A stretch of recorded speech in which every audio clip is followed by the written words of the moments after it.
She was barefoot when they brought her out. Dust clung to her ankles like a second skin, cracked and browned from years of labor beneath open sky. No bonnet. No shawl. Just a sun-faded dress that had long lost its shape, and the kind of silence that made even drunk men look away. They tied her to the post with a frayed rope, like they'd done to horses. She didn't resist. Didn't blink. Just stood there, back straight, chin low, while the town square leaned in, half out of curiosity, half out of cruelty. The auctioneer cleared his throat, shuffled papers that weren't necessary, and raised his voice to the slow heat of the afternoon. 19.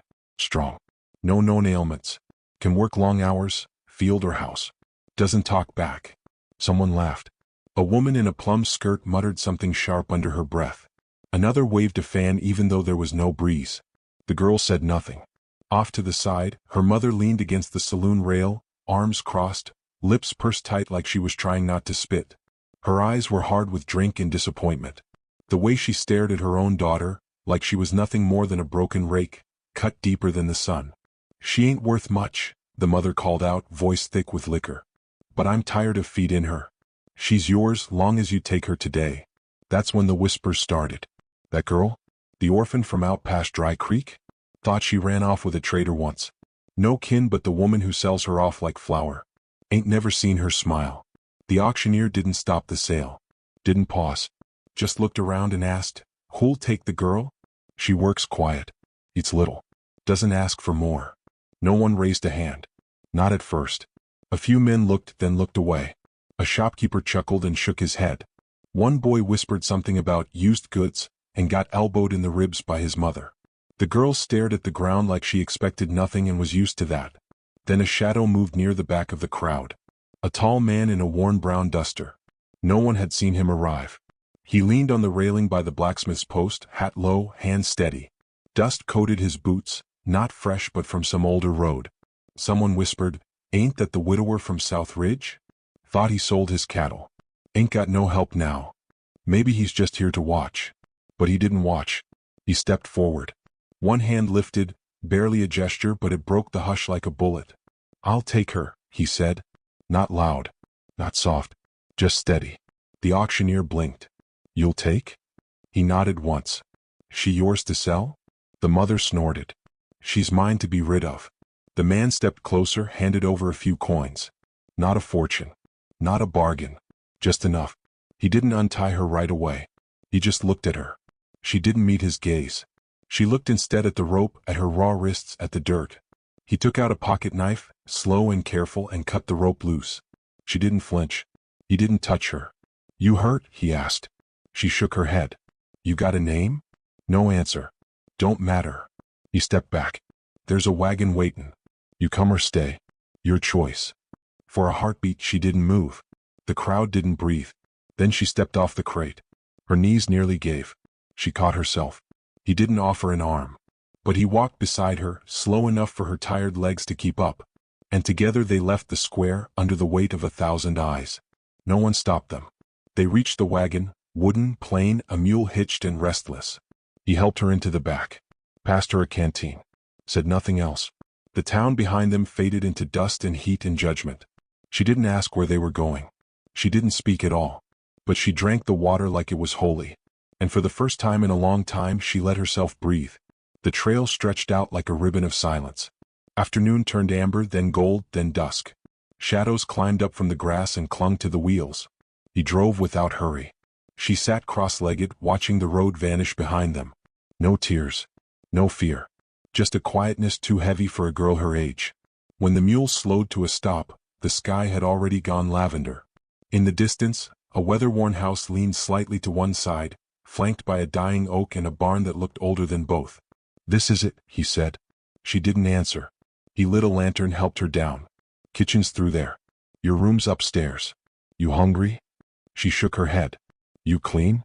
Another nod. He opened the door. Held it for her. Inside smelled of cedar and ash. No lace curtains, no doilies. Just wooden floors, rough worn furniture. A single picture nailed above the hearth, too faded to make out. "You don't owe me," he said. "I know," she replied, her voice thin, dry. He pointed to a staircase. Top of the steps. Left room. She went up. Didn't close the door behind her. He didn't follow. In the morning he found her already at the sink washing the mugs. "You don't have to," he said. She replied without turning. "I don't mind." They ate breakfast in silence. No questions. No small talk. She noticed his limp. He noticed the way she flinched when the wind slammed the door. Later she tried to sweep the porch. The broom handle broke. He fixed it without a word. She folded the towels into squares. Kept her voice in her throat. He brought her a shawl when the night got cold. Laid it over the banister. Never told her to wear it. And so the days passed. Not with drama. But with quiet. A silence that wasn't empty, just waiting. She noticed how he fed the mule first. Always. How he touched the fence posts like old friends. How he said good night at the same time, every night, even when she never said it back. He noticed how she winced at thunder, how she peeled her bread before eating it, how she stayed outside long after sunset, staring at the horizon like it might offer something better. One evening she asked, "Why'd you take me?" He didn't answer right away. Just poured coffee into 2 mugs, handed her one. When he finally spoke it was low. "Because no one else did." She stared at the mug. Steam curled between her fingers. "You could have picked someone prettier," she whispered. He didn't blink. "Didn't need pretty. What did you need?" He looked out toward the barn. Someone who wouldn't leave. She didn't say anything more that night. But she didn't sit so far from him the next. The girl with dust on her ankles had come to a house that didn't ask questions. And the man who had nothing left had just made room for something he didn't expect to keep. Neither of them believed in hope. But that porch, under the bruised purple sky, held 2 chairs.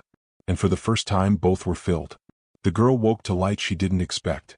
It filtered through muslin curtains, pale and soft, as though it was trying not to startle her. The bed creaked when she sat up. She half expected a knock, a shout, a demand. None came. Downstairs the house moved slowly. Floorboards groaned in old rhythms. Somewhere a kettle whispered. The rancher was already outside.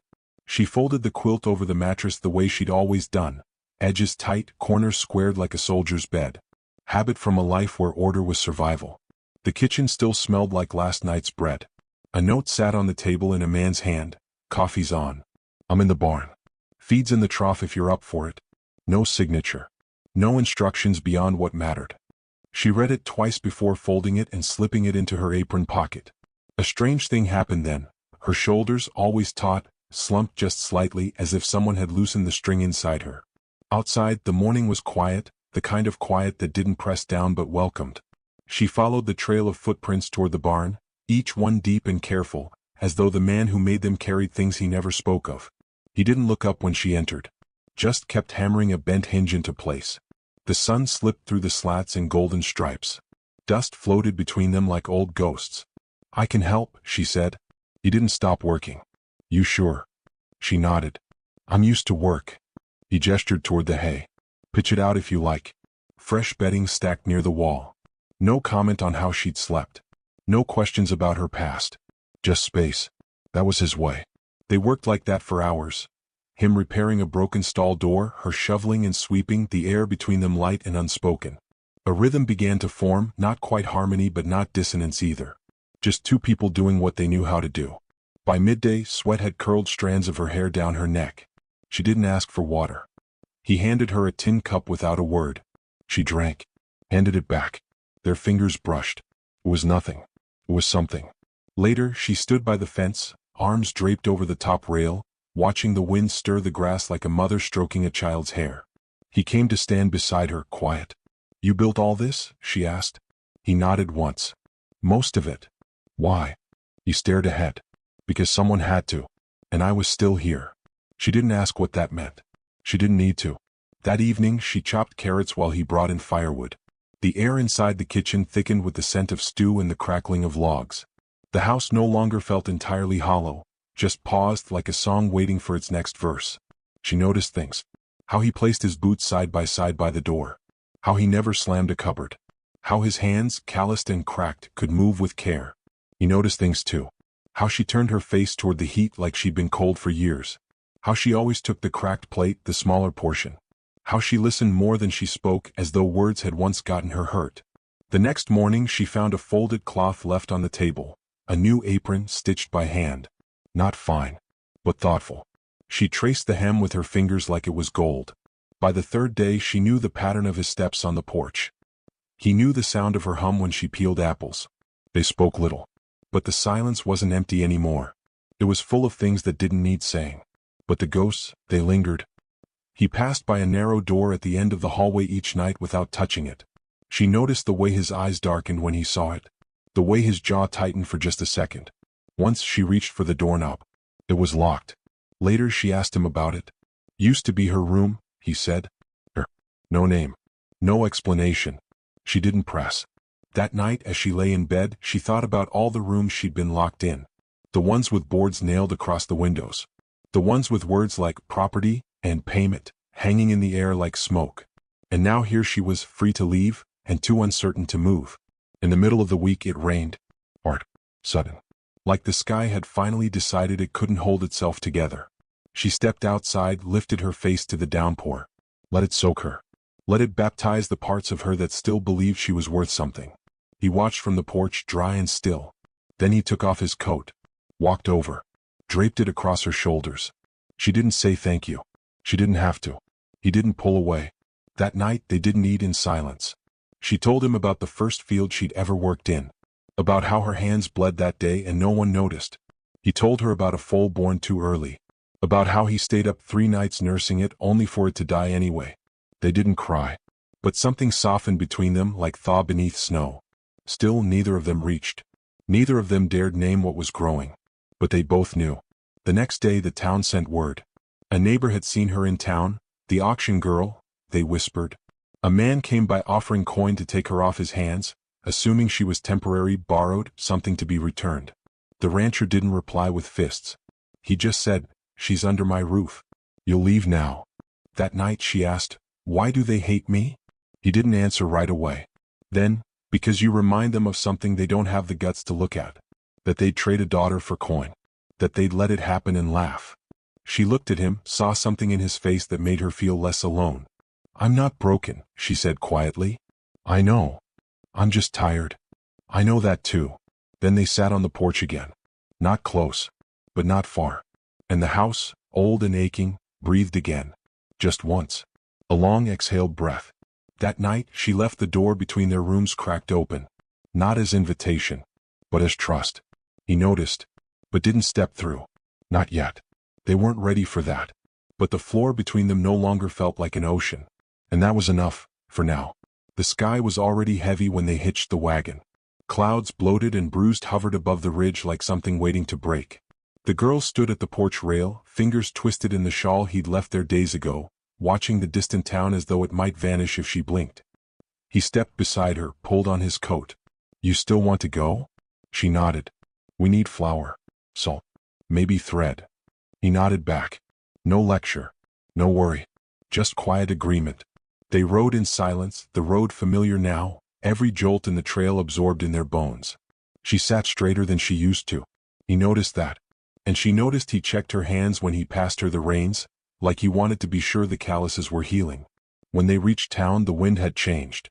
People noticed them this time, not just glances, but stares that lasted longer than decency allowed.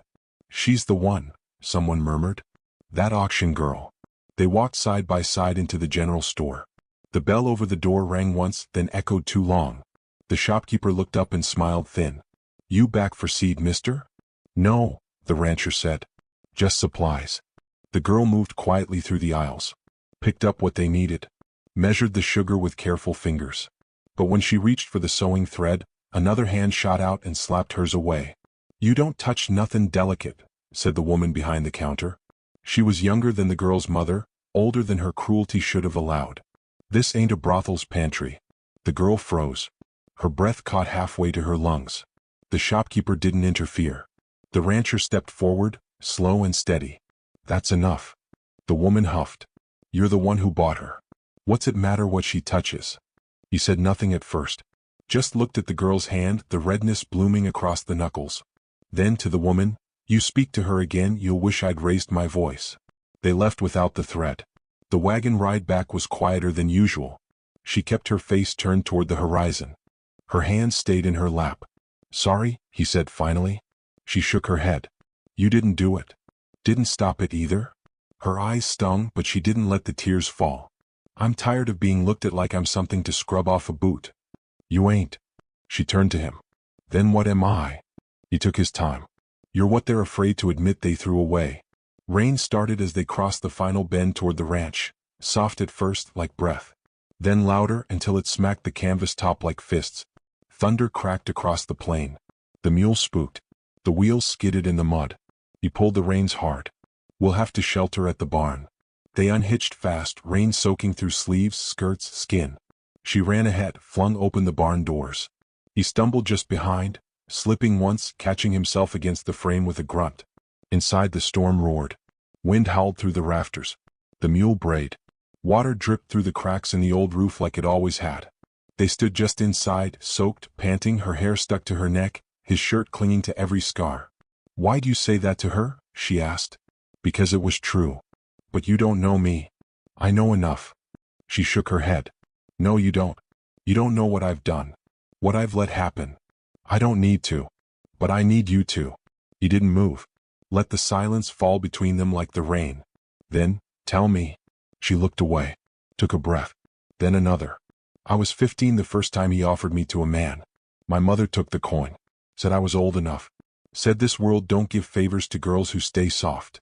She waited for him to flinch. To turn. He didn't. She continued. I tried to run. Got caught. Was locked in a shed for 3 days. No water. When they let me out, I didn't fight anymore. Her voice cracked. I stopped counting the men after the 6th. Still he didn't speak. She stepped closer to him, hands shaking. You bought me. Same as them. Maybe nicer about it. But same thing. No, he said. No. I didn't buy you. You handed over money. I paid to end something. She stared at him. He looked at her the way a man looks at lightning in the distance, afraid of it but willing to stand there just the same. I didn't know your story. Still don't. But I could see the ending they were writing for you. And you think you get to change that? No. I think you do. The barn creaked under the weight of wind and thunder. Then the roof gave a groan, a section near the loft buckled. He looked up just as the beam fell. She shouted. He pushed her aside. The beam struck his shoulder. He fell hard into the mud. She scrambled to him, heart hammering. Don't move. Don't. I'm fine, he rasped. You're not. She knelt beside him, cradled his head in her lap. Blood seeped through his sleeve. You're bleeding. It's not bad. It is. You're crying. She was. She hadn't realized it. I didn't want you to get hurt. I'd rather hurt than watch you get dragged back to hell. She blinked, trembling. You said I could change the ending. I believe that. She pressed her forehead to his. Then stay alive for it. He chuckled, weakly but real. That's a fine order. By morning the storm had passed. The light returned in cautious golden strips through the rafters. He sat propped against a barrel, bandaged. She brought him coffee, handed it over without a word. He took it, their fingers brushing again. This time she didn't pull away. He didn't either. The barn was broken. The house was still standing. So were they. The morning came soft as if the land itself were holding its breath. Mist clung low across the field like a memory refusing to lift. In the barn, the girl sat cross-legged beside the rancher, both of them wrapped in the silence that follows survival. She held a tin mug in her hands, no longer for warmth, but something steadier, ritual. His bandage was soaked through near the shoulder. He hadn't complained. He hadn't asked for help. Still, she brought him water and checked the wound, her touch practiced from years of tending others who never thanked her. You should rest in the house, she said. He shook his head. Roof needs patching. You almost died. He looked out the barn door toward the pale spread of morning light. Almost not the same as did. Her breath caught. Not at the words, but at how calm he was when he said them. She stood, wiped her hands on her apron, then looked at him with the kind of stare a person gives when there's no longer anything to hide. I need to leave. He didn't flinch. You can. I'm not saying I want to. I'm saying I need to. I know. Why aren't you stopping me? Because needing to go means you haven't chosen to stay. She swallowed hard. That answer hurt more than she expected. He rose slowly, wincing at the pain, but hiding it. Always hiding it. I'll pack the wagon, he said. I wasn't asking for help. I'm not offering it. I'm giving it. By midday her satchel was packed. Not much in it. A few clothes, the thread he'd gone back to town to buy for her, left it on her pillow without a word, and the apron he mended after she'd ripped it on a nail. He stood beside the mule, reins in hand, waiting. She stepped down the porch steps and paused. The house behind her loomed larger than ever. Not in size. And wait. I should be able to leave without crying, she muttered. You should be able to leave however you need to. She climbed into the wagon. He didn't say goodbye. Didn't ask if she'd write. He just nodded and turned back toward the barn. But the mule didn't move. She yanked the reins. Nothing. She tried again. Still nothing. The rancher looked back. He won't go. Why? Because he was born here. And animals know when they're carrying someone who doesn't really want to leave. She stared at the mule, then at the sky, then down at her own trembling hands. I'm scared, she whispered. I know. I thought leaving would make me free. But all I feel is empty. That's because freedom's not about going. It's about choosing. She climbed down. Walked toward him. Stopped just a few feet away. What if I stayed? She asked. He didn't move. Then I'd have to build a new fence line. She almost laughed. Why? Because it's not just my land anymore. Her voice dropped. Would I be your wife? He looked at her with that same steady expression he'd worn in town, at the auction, in every quiet moment between them. Not unless you want to be. She stepped closer. What if I don't know how to be one? Then we figure it out. He extended his hand, not as a demand, not as a claim, but as a question. And for the first time in her life, she answered one. She placed her hand in his. The wedding happened before the sun dipped behind the ridge. No guests. No preacher. Just two hands bound by mutual breath and quiet grace.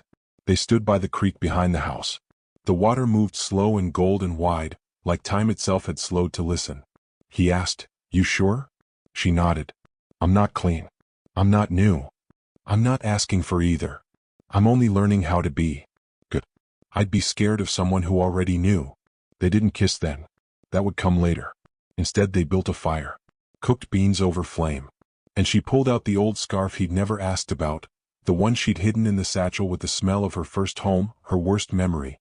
She threw it in the fire. Watched it burn. He didn't ask.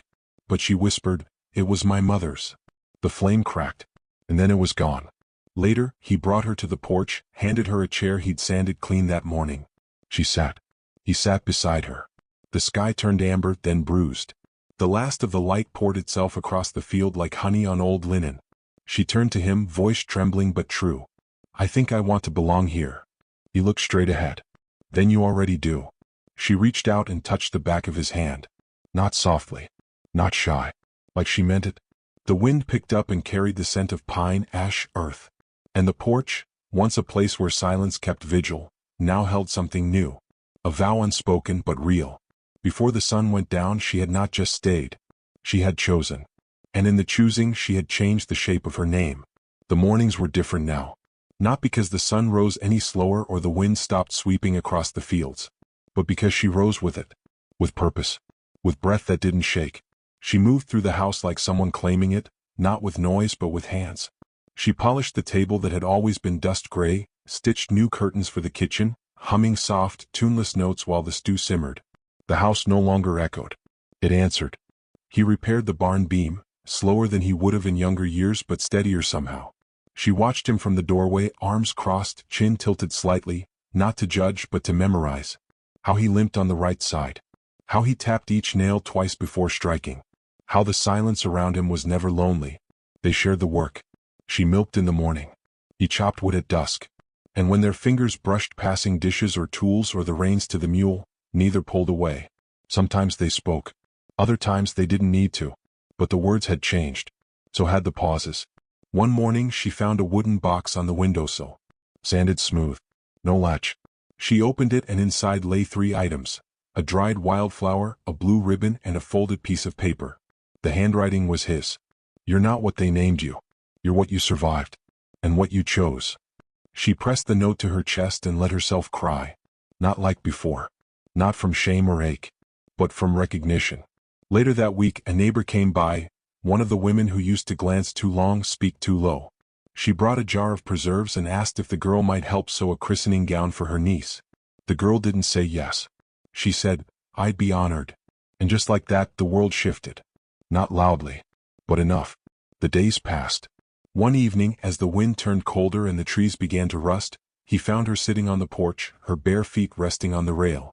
She wore the shawl he'd given her, but differently now, loose, confident. She was staring at the sky like it owed her nothing. He sat beside her. Didn't speak. After a while she turned. I don't think I could go back. You don't need to. I mean, not just to that town. I mean to who I was. You buried her. She nodded. I didn't even say goodbye. Some goodbyes don't need saying. They sat until the sun dipped low and turned everything to fire. That night they lay side by side. Not touching but not apart. She whispered in the dark, I've never felt safe before. Not really. He answered without opening his eyes. That's what a home is. She smiled and turned toward him. I think I love this house, she said. And it was true. Because it wasn't just walls and roof anymore. It was where her name had changed shape. Where her worth had been returned, piece by trembling piece. The house, like her, had once been silent. Holding too many ghosts. Now it breathed. 1 week later they rode into town again. Not for supplies. Not for apologies. This time for paper. Marriage papers, signed in quiet ink, witnessed by no one but the wind and the dust and the mule that had carried them both. The clerk raised an eyebrow but said nothing. On the way home she leaned against his shoulder, not out of need, but want. Back at the house she took off her boots and stepped barefoot through the door. She touched the frame, the wall, the table like someone remembering what her own skin felt like. And when she turned to him, standing there like he always did, hat in hand, gaze low but warm, she simply said, Welcome home. He blinked. It's yours too. That night he took down the faded photograph above the fireplace. He didn't burn it. He didn't hide it. He simply placed it in a drawer, closed it gently, and opened a space on the wall. She noticed. Didn't speak. But later she hung a single stitched cloth in its place. Nothing fancy. Just 2 names side by side, and beneath them the word, enough. Fall arrived slow and golden. They stacked firewood and canned peaches. She taught him to read cursive. He taught her to patch leather. They argued once, about where to plant the winter kale, but when the wind howled that night, they sat close by the fire and passed the last biscuit between them.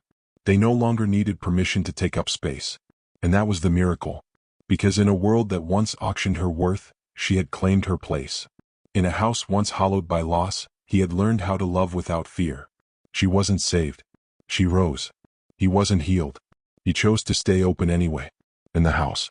It finally breathed. Not just with life but with meaning. And if you passed by it today, just past the ridge where the cottonwoods lean, you'd see the porch light glowing even at dusk.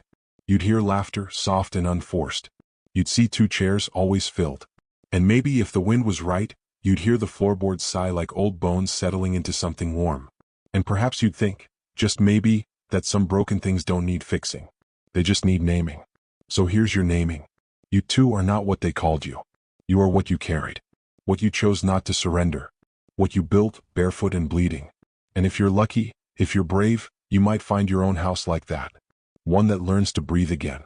Because of you. Because of love.